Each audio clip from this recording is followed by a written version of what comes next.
Across cultures, people come together to prepare and enjoy food.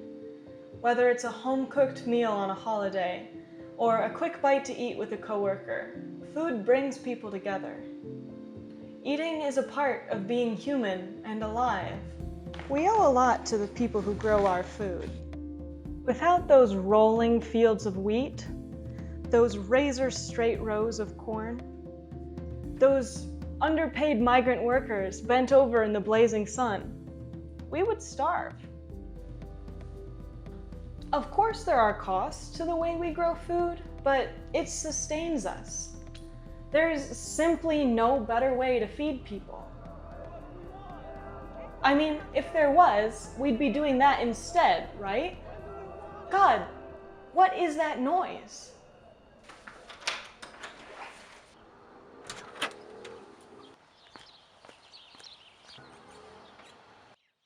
What do we want? Equitable prosperity within planetary limits. When do we want it? I mean, preferably before colonialism created these problems in the first place, right? I mean, that's a good point, but the best time to plant a tree was 20 years ago. And the second best time is now! According to a 2017 paper titled The Imperatives of Sustainable Development, the 3 necessary conditions of sustainable development are prosperity, equity, and respecting our planet's natural limits. Let's unpack that. 1. Sustainable development must meet human needs for prosperity. While acres and acres of corn and soybeans do produce a lot of calories and later on some meat, they're not a good fit for human nutritional needs. 2. Sustainable development must be equitable. That means it's not enough for some of us to have access to healthy food if others have to travel an hour to get to a grocery store. Similarly, it's not enough for us to have a food system that allows some of us to prosper if it's built on the backs of underpaid laborers. And 3, sustainable development must not exceed the natural limits of our planet. For agriculture, that means not emitting more greenhouse gases than it sequesters, not overloading waterways with nutrients or harmful substances, not losing more topsoil than it creates, and not using pesticides and antibiotics to the degree that pests and diseases develop an immunity to them. Prosperity, equity, and planetary limits. Let's see how our food system measures up.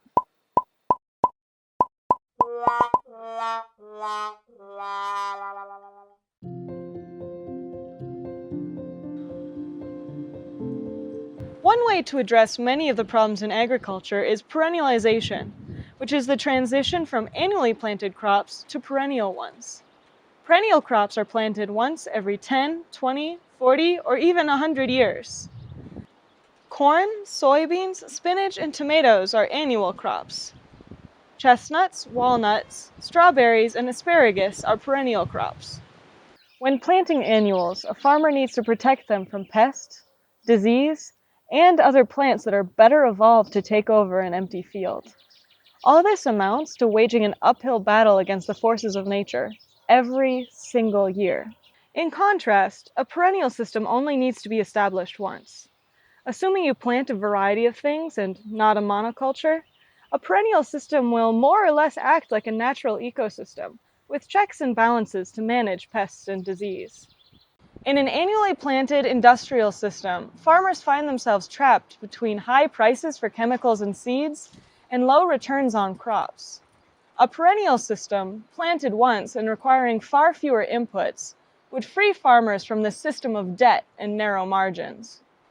Perennial systems have a long history of feeding people with few inputs and little labor. From the oases of Morocco to the Mayans, perennial systems such as food forests have been feeding people for generations. In fact, the whole idea of a food system that mimics nature can be considered a settler epiphany. That is, an idea that indigenous groups have had for a long time that colonizing groups are just now starting to appreciate. We can do perennial agriculture on 2 scales: the rural, let's feed the world scale, and the urban, let's feed the neighborhood scale. Growing food in urban areas can bring produce to food deserts, reduce transportation emissions, and build a sense of community and connection. Meanwhile, perennialization in rural areas can produce the sheer number of calories that people need. Since perennials use fewer fertilizers, pesticides, and soil disturbance, water quality in rural areas would improve. Fewer passes made with farming equipment means fewer fossil fuels burnt, and on top of that, roots in the soil year-round would take carbon out of the atmosphere and sequester it in the ground. Rural perennialization can also address nutrition issues. As Mark Shepard outlines in his book Restoration Agriculture, a perennial system of chestnuts, hazelnuts, apple trees, and pasture for livestock produces food that is better fit for human nutritional needs than acres of corn and soy. On top of that, it provides habitat for endangered species like tree frogs, which are very cute. So, let's see how a perennial food system measures up to those 3 limits we talked about.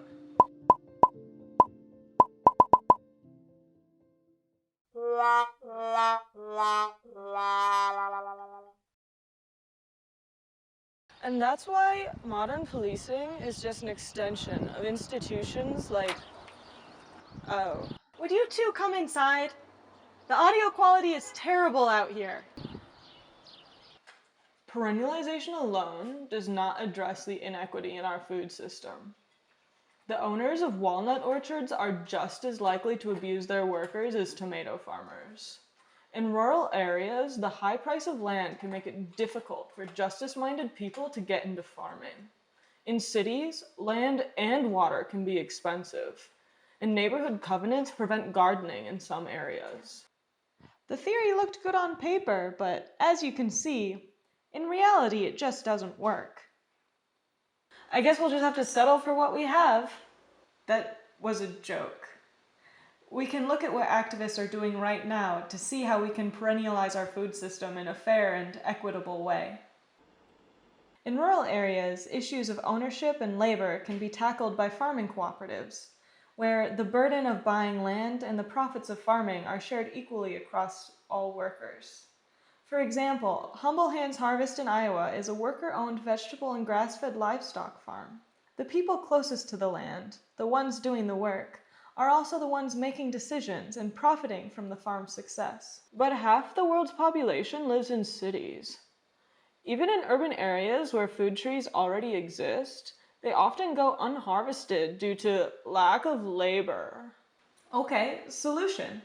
The Iskashita Refugee Network in southern Arizona works with private landowners to harvest from neglected trees, with all the harvested food going to the laborers who pick it. Similar gleaning organizations, from Berkeley, California to Lexington, Kentucky to Syracuse, New York, work to bring food to those who need it without the upfront investment of owning land. In places without enough food-producing perennials or willing landowners, it helps to have a little more imagination. People like Joey Santore, owner of YouTube channel Crime Pays But Botany Doesn't, have noticed that land ownership is what you make of it. Okay, so everything here is mine except for this oak tree and these tacky rose bushes. If your city isn't making good use of parks and other green spaces, you can just grow things there. Is that legal? As for water scarcity, we can look to activist Brad Lancaster for solutions. He transformed his neighborhood into a water catchment system that supports an oasis of native food plants. He did this illegally in the beginning. I won't outright say you should do crimes to grow food, but... Oh, also, the chestnut dude. Right. The Twitter account @BuildSoil is working to plant a network of urban and rural chestnut trees. Chestnuts have been called the bread nut and corn that grows on trees because of their unusually high carb content compared to other nuts. They're a great fit for human nutritional needs. Oh, interesting. We can put all these examples together and start to see that a more equitable food system based on perennial crops is possible. Cities become more self-sufficient as food is planted along streets and in parks. The countryside becomes cleaner and safer, and worker-owned cooperatives with fair wages start to bring young people back to rural communities. Everybody wins. Well, not the people selling pesticides. Did you know that most agrochemical companies started off as war profiteers? Then, when peace happened, they pivoted to selling to farmers instead? Isn't that wild? It's almost as if... When barriers to ownership are addressed, perennial agriculture meets our definition of sustainable development. So, how do we get from here to there? Well, I don't have all the answers, but we can discuss some options. Farming with trees, or agroforestry, is a recommended practice by the U.S.A, and they have a lot of information about it online. Many universities, such as the University of Missouri, do research into perennial agriculture. Groups like SILT, the Sustainable Iowa Land Trust, are already helping farmers to transition to a more regenerative and often perennial agriculture. Right now, government incentives promote annual agriculture over perennialization. Agrochemical companies make money selling farmers fertilizers, pesticides, and seeds. They take that money and use it to lobby government officials to ensure those practices remain the status quo. If we want to see change in agriculture, we need to vote for candidates who listen to science and don't take money from agrochemical companies.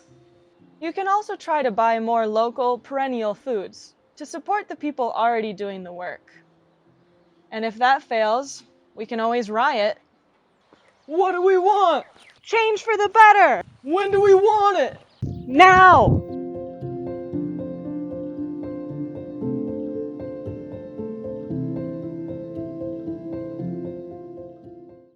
We should probably have more than 2 people.